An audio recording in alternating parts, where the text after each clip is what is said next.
Hello तो साथियों, आप सभी को पता है कि अपने रेलवे के प्रीवियस ईयर पेपर की जो सीरीज चल रही है उसमें आज 576वां क्वेश्चन है। और आपको मैंने प्राचीन हिस्ट्री कंप्लीट करवा दी थी, और जो मध्यकालीन इतिहास है, मिडाइवल हिस्ट्री है, ये भी आपके 2 क्लासेज और बची है, ये भी ख़त्म हो जाएगी। इसमें हम सारे के सारे वो क्वेश्चन करते हैं जो आपके रेलवे के किसी भी एग्ज़ाम में पूछे गए हो। तो ये क्लासेज आपके जो एनटीपीसी, ग्रुप डी और आरपीएफ कांस्टेबल है, इनके लिए बहुत महत्वपूर्ण होने वाली है। तो जो मेनली आपके आरपीएफ कांस्टेबल और जो आपके एनटीपीसी वाले हैं, वो तो इन क्लासेज को बिल्कुल मत छोड़ना, और अगर छोड़ दिया तो बहुत पछताओगे। ठीक है, तो इसीलिए बोल रहा हूँ कि क्लासेज को आप रेगुलर करते रहिएगा और अच्छे से एकदम मन लगा के। ठीक है, आपका देखो पढ़ने का मन हो या ना हो, आपको पढ़ना तो पड़ेगा। तो आप मन लगा के क्लासेज लेते रहिएगा ताकि आपको हर एक चीज़ अच्छे से याद हो जाए। हम सारी चीज़ें क्लास में याद करने की कोशिश करेंगे। मैं आपके सामने हर चीज़ को 3 से 4 बार बोलता हूँ, आपको ही पता है, तो आपको हर चीज़ याद हो जाती होगी। फिर आपको एक काम और करना है कि वीडियो को आपको 2 बार देखना है। वीडियो को आपको 2 बार देखना है। अब 2 बार कैसे देखोगे, चाहे आप डबल स्पीड में देखो, लेकिन 2 बार ज़रूर देखना। तो चलेगा, आज का पहला और सीरीज में 576वां क्वेश्चन कीजिएगा। यहाँ पे है जहांगीर से संबंधित। हमने कल अकबर वाला कर लिया था। अकबर का जो टॉपिक है वो थोड़ा सा बड़ा था, लेकिन जहांगीर के सांझा के आपके 2-3 क्वेश्चन है, इतने ही पूछे गए हैं इनके। भारत के इनमें से किससे मुगल शासक ने अंग्रेजों को सूरत में अपना पहला कारखाना स्थापित करने की अनुमति दी थी? याद अपनी 14वीं क्लास से। ठीक है, तो ये किसने अनुमति दी थी? तो ये दी थी आपके जहांगीर ने। किसने दी थी? जहांगीर ने। ये आपके एनटीपीसी का सवाल था। 1608 ईस्वी में इंग्लैंड के राजा जेम्स प्रथम के दूत के रूप में कैप्टन हॉकिंग्स सूरत पहुंचा। तो कौन पहुंचा? कैप्टन हॉकिंग्स 1608 में। किसके दरबार में? जहांगीर के दरबार में। जहां से वे मुगल सम्राट जहांगीर से मिलने आगरा गया। कहाँ गया? आगरा। 6 फरवरी 1613 को जारी शाही फरमान, यानी कि जहांगीर की ओर से जारी किया गया था, द्वारा अंग्रेजों को सूरत में व्यापारिक कोठी स्थापित करने की अनुमति प्राप्त हो गई, जिसके फलस्वरूप 1613 ईस्वी में अंग्रेजों ने सूरत पर क्या कर लिया? अपना पहला कारखाना स्थापित। तो अंग्रेजों का पहला कारखाना कहाँ पे स्थापित किया गया? सूरत में 1613 में। ठीक है, याद रखना। और कैप्टन हॉकिंग्स किसके समय आया? तो ये आया था जहांगीर के समय। अगला, मुगल सम्राट जहांगीर का पुत्र था। यहाँ पे देखो, आप ये मत समझना कि जहांगीर का पुत्र पूछ रहा है। ये पूछ रहा है कि जो मुगल सम्राट जहांगीर था ना, तो जहांगीर किसका पुत्र था, यानी जहांगीर के पिता का नाम बताना है। तो जहांगीर के पिता का नाम आप सभी जानते होंगे, क्या होगा? बताओ। ये तो जानते ही हो आप, अकबर। तो जहांगीर के पिता कौन है? अकबर। ठीक है, अकबर के बाद में जहांगीर, जहांगीर के बाद में शाहजहां, शाहजहां के बाद में कौन आता है? औरंगजेब आता है। मुगल सम्राट जहांगीर अकबर का पुत्र था। सामान्य तुर्कों की चगताई नामक शाखा से जुड़ी हुई है। मुगल साम्राज्य तुर्कों की चगताई नामक शाखा से जुड़ा हुआ है, जिसकी स्थापना 1526 ईस्वी में जहीरुद्दीन मोहम्मद बाबर ने की थी। किसने की थी? जहीरुद्दीन मोहम्मद बाबर ने 1526 में। नेक्स्ट, जहांगीर भारत का कौन से नंबर का मुगल बादशाह था? तो देखो, पहले कौन आता है? पहला आता है बाबर। ठीक है, फिर कौन आता है? हुमायूं। बाबर, हुमायूं, फिर अकबर, फिर जहांगीर, फिर शाहजहां, और फिर औरंगजेब दारा सिखो ये आते हैं। तो औरंगजेब यहाँ पे शासक बनता है। ठीक है, तो जहांगीर भारत का कौन सा हो जाएगा, चौथा हो जाएगा। कौन सा, चौथा मुगल सम्राट ये था। जहांगीर भारत का चौथा मुगल बादशाह था। इसके बचपन का नाम सलीम था। जहांगीर के बचपन का नाम सलीम। जहांगीर के बचपन का नाम सलीम। अकबर का उत्तराधिकारी सलीम हुआ, जो 1605 ईस्वी को नूरुद्दीन मोहम्मद जहांगीर बादशाह गाजी की उपाधि धारण कर गद्दी पर बैठे। तो गाजी की उपाधि किस कब धारण की, 1605 में। नेक्स्ट क्वेश्चन आपकी स्क्रीन पे आपके सामने शाहजहां से संबंधित है। ये लो, यहाँ पे एक करेक्शन करना, ये यहाँ जहाँ आ रहा नहीं आएगा, यहाँ जहाँ आ रहा नहीं आएगा, ठीक है। यहाँ पे आपको करेक्शन करना है कि यहाँ क्या नहीं आएगा, जहाँ आ रहा नहीं आएगा। चलिएगा, यहाँ पे आपके खाली जगह है। अब आप इसका आंसर देने की कोशिश कीजिएगा। चलिएगा, अब यहाँ पे आप इसका आंसर देने की कोशिश करो। यहाँ पे ये ऐसे खाली जगह दे रखी है। चलिएगा, तो शाहजहां की बेटी कौन थी जिसने शाहजहांबाद में स्थापित नई राजधानी की कई वास्तुशिल्प परियोजना में भाग लिया था? तो ये थी जहां आरा। कौन थी, जहां आरा। यानी कि ऑप्शन नंबर डी है वो यहाँ पे इसका राइट आंसर हो जाएगा। चलिएगा, जहां आरा ने शाहजहांबाद में स्थापित नई राजधानी की कई वास्तुशिल्प परियोजना में भाग लिया। इनमें से आंगन में बाग के साथ एक 2 मंजिली सराय थी। शाहजहांबाद के हृदय स्थली चांदनी चौक की रूपरेखा जहांआरा ने बनाई। तो ये याद रखना, शाहजहांबाद के जो चांदनी चौक है इसकी रूपरेखा किसने बनाई थी, जहांआरा ने। किसने बनाई, जहांआरा ने। जहांआरा रोशन आरा बहनें थी। तो जहांआरा और रोशन आरा दोनों क्या थी, बहनें थी। रोशन आरा ने उत्तराधिकारी युद्ध में औरंगजेब का साथ दिया। तो उत्तराधिकारी युद्ध में रोशन आरा ने किसका साथ दिया, औरंगजेब का। गुलबदन बेगम बाबर की पुत्री थी जिसने हुमायूंनामा की रचना की। तो बाबर की पुत्री के नाम गुलबदन बेगम, जिसने किसकी रचना की, हुमायूंनामा की रचना की। नेक्स्ट क्वेश्चन आपके सामने, किस मुगल शासक ने ताजमहल बनवाया? तो ये आप जानते हो कि मुमताज की याद में किसने बनाया था, शाहजहां ने बनाया था। ताजमहल भारत के आगरा शहर में स्थित एक विश्व प्रसिद्ध मकबरा है। तो ताजमहल कहाँ पे, आगरा में। इसका निर्माण मुगल सम्राट शाहजहां ने अपनी पत्नी मुमताज महल की याद में करवाया। इसका निर्माण किसने करवाया, मुगल सम्राट शाहजहां ने अपनी पत्नी मुमताज महल की याद में करवाया 1627 से 58 के मध्य। ताजमहल का निर्माण करने वाला स्थापत्य कलाकार उस्ताद अहमद लाहौरी। तो ताजमहल का जो डिजाइन है, वास्तुकार है, आर्किटेक्ट है, वो कौन है, उस्ताद अहमद लाहौरी। शाहजहां के शासनकाल में मस्जिद निर्माण कला अपने शिखर पर थी। अब आता है आपके औरंगजेब।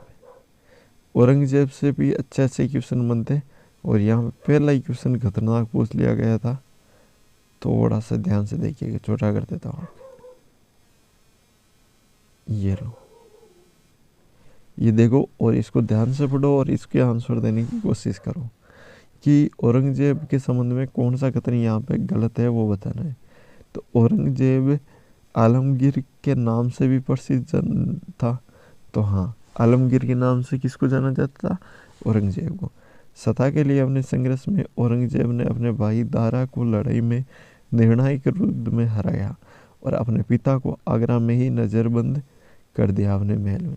ठीक है, वह शाहजहां और मुमताज महल का दूसरा पुत्र। तो ये गलत है। 18वीं शताब्दी के मध्य में औरंगजेब की मृत्यु के बाद मुगल साम्राज्य का पतन हुआ है, ये कथन राइट है। तो यहाँ पे इसका राइट आंसर क्या हो जाएगा, यानी कि गलत का पूछा और गलत है ऑप्शन नंबर सी। तो यहाँ पे राइट आंसर कौन सा हो जाएगा, option number C.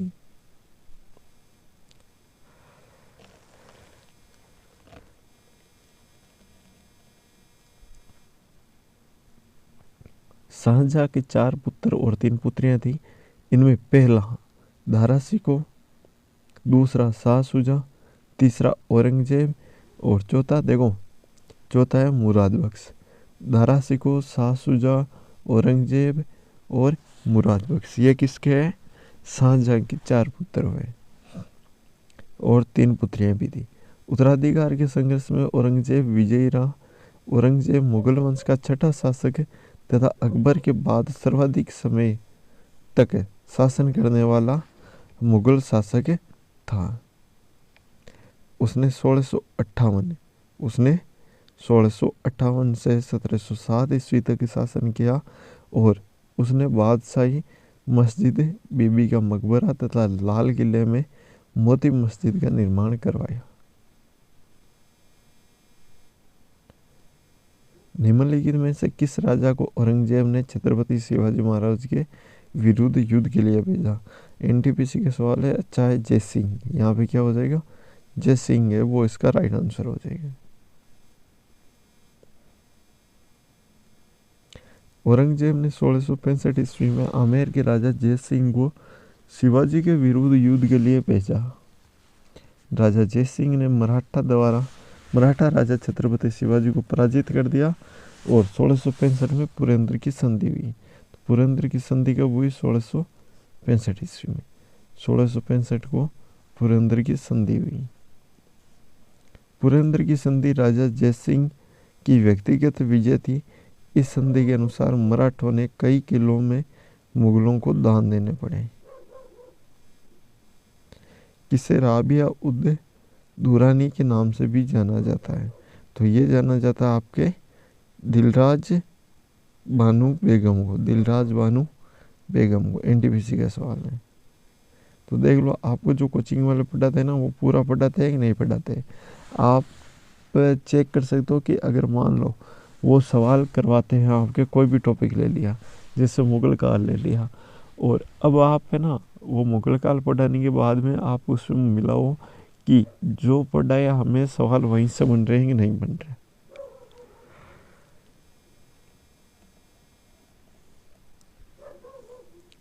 Rabia Durrani का मूल नाम दिलराज बानो बेगम था। ये औरंगजेब की पत्नी। औरंगजेब ने औरंगाबाद में राबिया उद दुरानी का मकबरा बनवाया, जिसे द्वितीय ताजमहल कहा जाता है। इसे बीबी का मकबरा भी कहते हैं।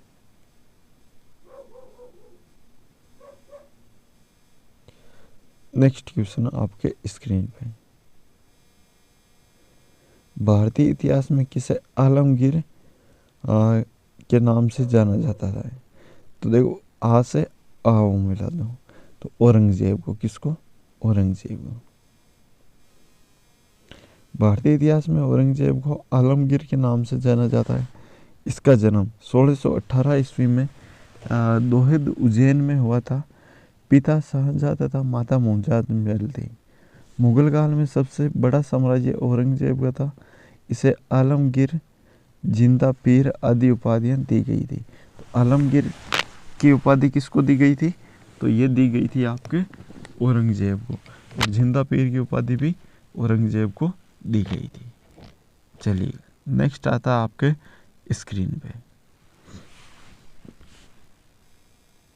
कि मुगल सम्राट ने आलमगीर शीर्षक अपना लिया था।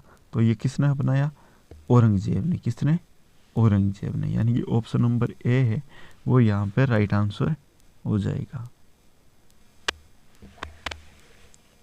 में औरंगजेब की मृत्यु के बाद भारत के विभिन्न हिस्सों में मुगल प्रशासन के तहत कई क्षत्रिय साम्राज्य स्थापित हो गया।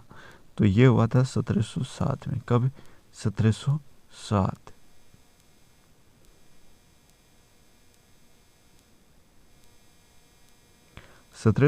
में औरंगजेब की मृत्यु के बाद भारत के विभिन्न हिस्सों में मुगल प्रशासकों के तहत कई क्षेत्रीय साम्राज्य सत्ता में आए थे, जिसके कारण 18वीं शताब्दी में इस साम्राज्य ने पर्शिया के नादिर शाह और अफगानिस्तान के अहमद शाह अब्दाली जैसे हमलावरों का आक्रमण देखा।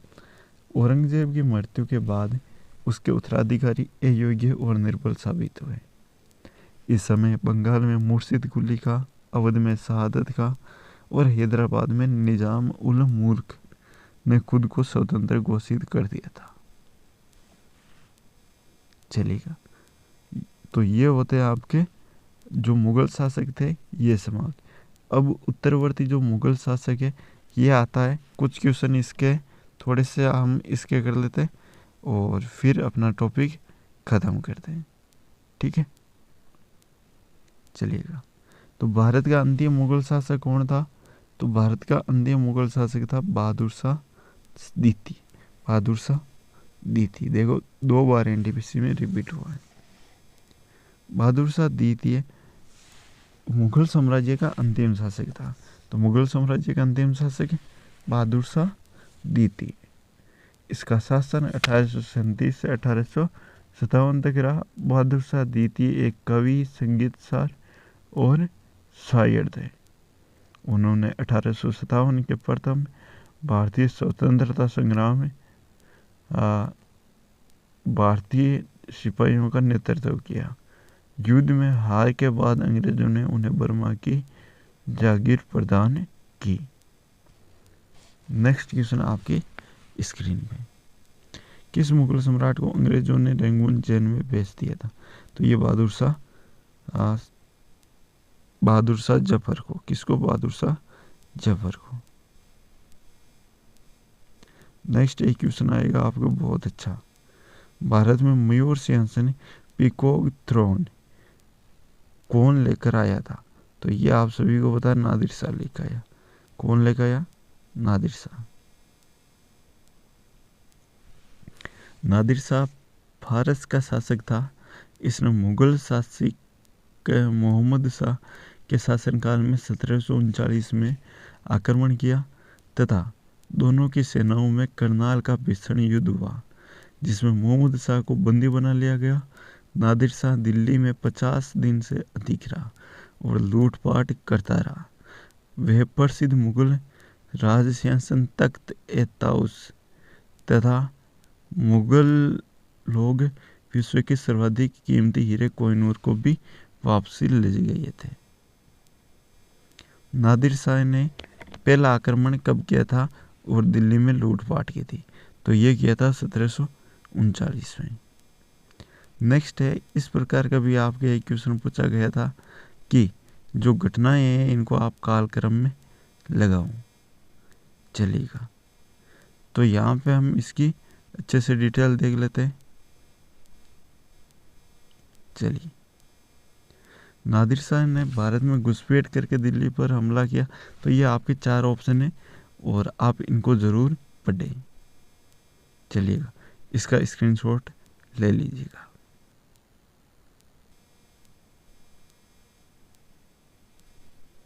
चलिए, नेक्स्ट क्वेश्चन, अहमद शाह अब्दाली भारत में किस एशियाई देश से आया था? तो A for Ahmad, A for अफगानिस्तानी। अहमद शाह अब्दाली भारत में एशियाई देश अफगानिस्तान से आया था। अहमद शाह ने भारत पर प्रथम आक्रमण 1748 में पंजाब पर किया, जो असफल रहा। उसने 1757 में दिल्ली पर विजय प्राप्त की। अहमद शाह अब्दाली और मराठों के मध्य प्रसिद्ध पानीपत का तृतीय युद्ध 14 जनवरी 1761 में हुआ, जिसमें मराठा पराजित हुए। तो बताना आज की क्लासेज कैसी लगी, और आप क्लासेज लेते हो तो नीचे कमेंट बॉक्स में जाके रिव्यू लिख दो कि क्लास हमें ऐसी लगी, ठीक है। और चैनल को सब्सक्राइब कर लो, वीडियो को लाइक कर दो। और जो भी बंदे रेलवे की तैयारी कर रहे हैं उनके लिए तो ये क्लासेज रामबाण साबिन है ही। ओके, धन्यवाद। जय हिंद, जय भारत।